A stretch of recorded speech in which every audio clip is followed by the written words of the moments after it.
गणतंत्र दिवस की परेड पर हर हिंदुस्तानी का सिर गर्व से ऊंचा करती रही है, लेकिन इस बार गणतंत्र दिवस परेड में भारतीय सेना अपनी स्वदेशी और आधुनिक सैन्य ताकत का प्रदर्शन करेगी, जिसके सबूत आज तक संवाददाता Shweta Singh full dress rehearsal से आपके लिए लेकर आई है। विश्व की आज की स्थिति हमें सिखाती है कि इसका मार्ग एक ही है, आत्मनिर्भर भारत। आत्मनिर्भर भारत न सिर्फ भारत की रक्षा उत्पादन क्षमता को बढ़ा रहा है, बल्कि सेना का आधुनिकीकरण कर रहा है, स्वदेशी इंडस्ट्री को बढ़ावा मिल रहा है और भारत रक्षा उत्पादन में आत्मनिर्भर हो रहा है। इसकी झलक इस बार के गणतंत्र दिवस परेड में साफ साफ दिखेगी।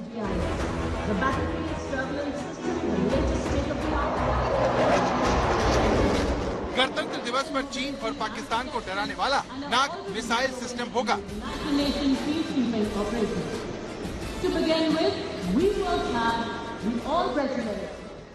अमेरिका की टॉमहॉक मिसाइल से 2 गुना तेज उड़ने वाली ब्रह्मोस मिसाइल होगी। दुश्मन पर मौत बरसाने वाला अग्नि बाण मल्टी बैरल रॉकेट लॉन्चर होगा। इन्फेंट्री कॉम्बैट व्हीकल सारा और चेतक ऑल टेरन व्हीकल आत्मनिर्भर भारत की ताकत का एहसास सारी दुनिया को करवाने के लिए फुल ड्रेस रिहर्सल में तैयार देखिए।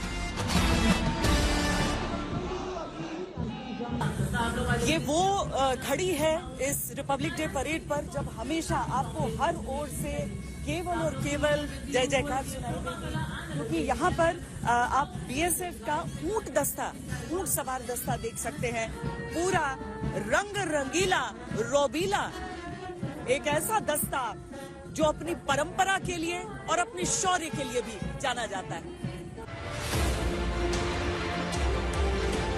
हिंदुस्तान के शौर्य के जश्न में इस बार नाग मिसाइल सिस्टम भी अपने रंग भरेगा।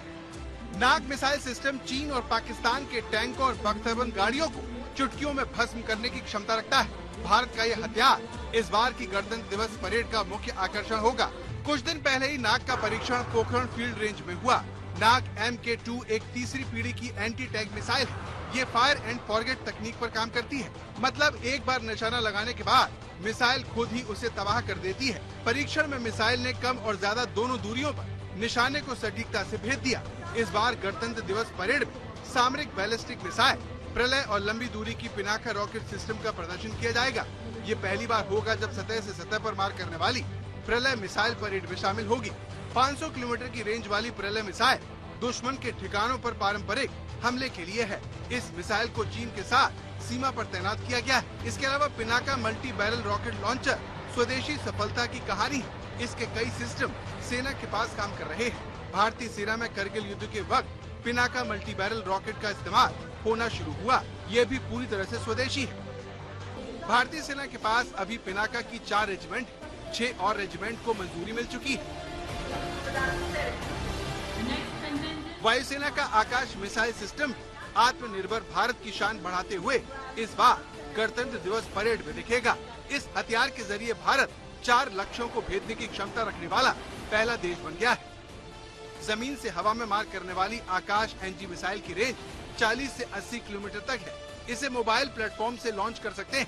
19 फीट लंबी ये मिसाइल अपने साथ 60 किलो वजन के हथियार ले जा सकती है। 720 किलो वजन वाली इस मिसाइल में अत्याधुनिक रडार लगे हुए हैं, जो दुश्मन की मिसाइलों और विमान को भी स्कैन कर सकते हैं।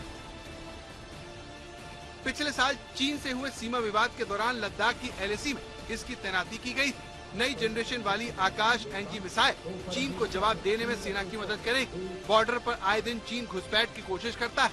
नई मिसाइल जमीन से लेकर आसमान तक ड्रैगन को जवाब देगी, यानी आत्मनिर्भरता के जरिए भारत तेजी से अपने लक्ष्य की तरफ बढ़ रहा है। साथियों, मेक इन इंडिया से भारत की सेनाओं का सामर्थ्य बढ़ने के साथ ही आर्थिक प्रगति के नए द्वार भी खुल रहे हैं। आज भारत दुनिया की तीसरी बड़ी इकोनॉमी बनने की तरफ तेजी से आगे बढ़ रहा है। हमारी मैन्युफैक्चरिंग हमारी एक्सपोर्टिंग कैपेसिटी भी लगातार बढ़ रही है। कर्तव्य पथ पर इस बार भारतीय वायुसेना के जाबाज पायलट 5 मिनट तक हवाई ताकत का प्रदर्शन करेंगे। फ्लाई पास्ट में त्रिशूल और भीम और वर्टिकल चार्ली जैसी 12 फॉर्मेशन दिखाने के लिए एयरफोर्स के 40 विमान जोधपुर समेत 10 एयरबेस से उड़ान भरेंगे। जोधपुर से उड़ने वाली 2 टीमें 20 सेकंड में सांस थामने वाले करतब दिखाएंगी। सुखोई 30 MKI स्वदेशी अवाक्स यानी नेत्र और C-17 ग्लोब मास्टर के जरिए इस बार आसमान में भारत की ताकत दिखेगी। 10 एयरबेस जोधपुर, बीकानेर, ग्वालियर, अंबाला, आगरा और हिंडन एयरबेस से वायुसेना के लड़ाकू विमान उड़कर गणतंत्र दिवस में 12 फॉर्मेशन दिखाएंगे, जिसमें ध्वज, बाज, अजय, सतलज, रक्षक, अर्जुन, वरुण, भीम, अमृत, बजरंग, त्रिशूल और विजय शामिल है।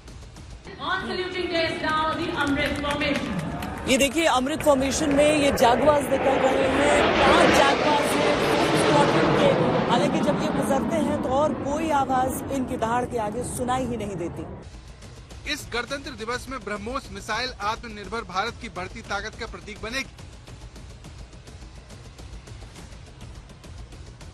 भारत के गणतंत्र दिवस समारोह में इंडोनेशिया के राष्ट्रपति मुख्य अतिथि होंगे।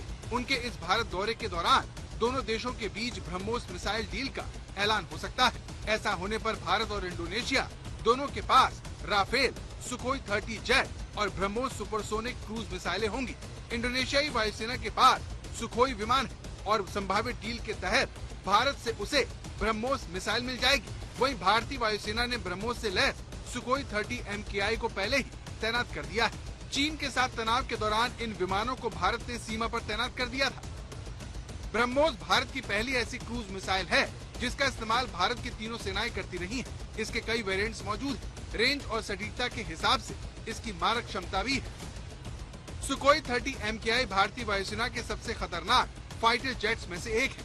ये विमान आवाज से 2 गुना गति से उड़ते हैं, यानी 2000 किलोमीटर प्रति घंटे की रफ्तार से ज्यादा। 3000 किलोमीटर इसकी रेंज है। अब इस विमान से ब्रह्मोस मिसाइल के एक एयर लॉन्च वर्जन को दागा जाएगा तो दुश्मन की धज्जियां उड़ जाएंगी। भारतीय वायुसेना की ब्रह्मोस मिसाइलों की रेंज 500 किलोमीटर है। भविष्य में इसे अन्य फाइटर जेट्स में भी लगाने की योजना है। ब्रह्मोस मिसाइल हवा में ही रास्ता बदलने में सक्षम है। चलते फिरते टारगेट को भी बर्बाद कर देती है। ये 10 मीटर की ऊंचाई पर उड़ान भरने में सक्षम है, यानी दुश्मन के रडार भी इसे देख नहीं पाएंगे। ये किसी भी अन्य मिसाइल पहचान प्रणाली को धोखा दे सकती है। इसको मार गिराना लगभग असंभव है। ब्रह्मोस मिसाइल की रफ्तार अमेरिका की टॉमहॉक मिसाइल से करीब 2 गुना है। यही वजह है कि इंडोनेशिया ने हवा से छोड़ी जाने वाली ब्रह्मोस मिसाइल में रुचि दिखाई है।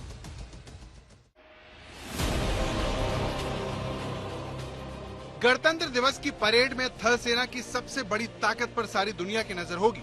ये T-90 भीष्म टैंक है, जिसके आगे दुश्मन भी पानी मांगने लगता है।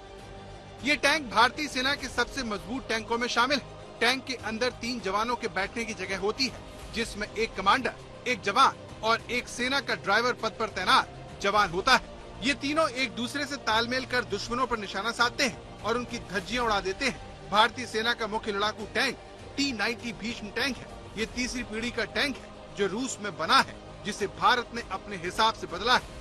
थल सेना के पास इस वक्त करीब 1200 टैंक है।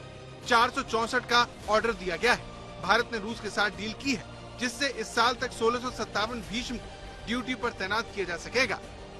रक्षा क्षेत्र में भारत की इन तैयारियों को दुनिया भर से तारीफ मिल रही है। रूस के राष्ट्रपति पुतिन भारत के आत्मनिर्भर अभियान के सबसे बड़े मुरीद बनकर उभरे हैं। भीष्म टैंक की तरह सारद BMT-2 भी बहुत खास है, जो हिंदुस्तान की तरफ से बनाया गया है।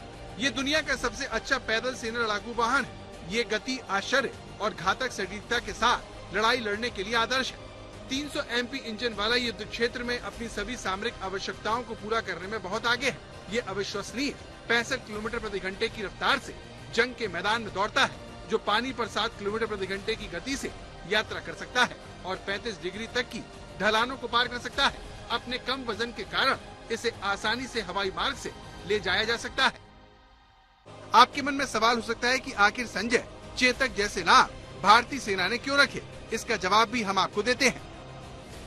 संजय वो बैटलफील्ड सर्वेलेंस सिस्टम के ऊपर रखा गया है, तो उसका कनेक्शन आप बना सकते हैं। जितने स्पेशलाइज्ड व्हीकल्स जो कि आत्मनिर्भर भारत के तहत बनाए गए हैं, उनका जो नाम आपने पहले देखा होगा वो उसकी काबिलियत को दर्शाता था। All terrain vehicle, specialised mobility vehicle etcetera. अभी उनको हमने उनका नामांकन किया है, जो अभी तक नामांकन नहीं हुआ था। जो नाम जब उनका डाला गया तो देखा गया कि किस प्रकार से उनका रोल और हमारे अपने सांस्कृतिक और हमारा जो हेरिटेज है उसमें क्या ऐसा चीज़ है जो उसको अच्छा डिपिक्ट कर सकता है। तो अगर आप देखेंगे उसमें एक इक्विपमेंट है जिसका नाम है चेतक और वो मोबिलिटी व्हीकल है, तो उनका समावेश है। तो उस नज़रिए से इनको किया गया है। जैसे कि मैं सो रहा हूँ तो पिताजी को जगाना है मुझे, तो वो डायरेक्ट उठाने के बजाय, और हिंसा की परंपरा मेरे यहाँ नहीं थी सौभाग्य से, तो वो क्या करते थे कि उस कमरे में आ जाएंगे या बाहर से गुजरेंगे और चौपाई बोलेंगे, प्रात काल उठ गए रघुनाथा मात पिता गुरु नावई माता। कभी कभी मैं गुस्से में उठ करके अरे पापा चरण स्पर्श किया और सो गया। उनका अब मत उठाना।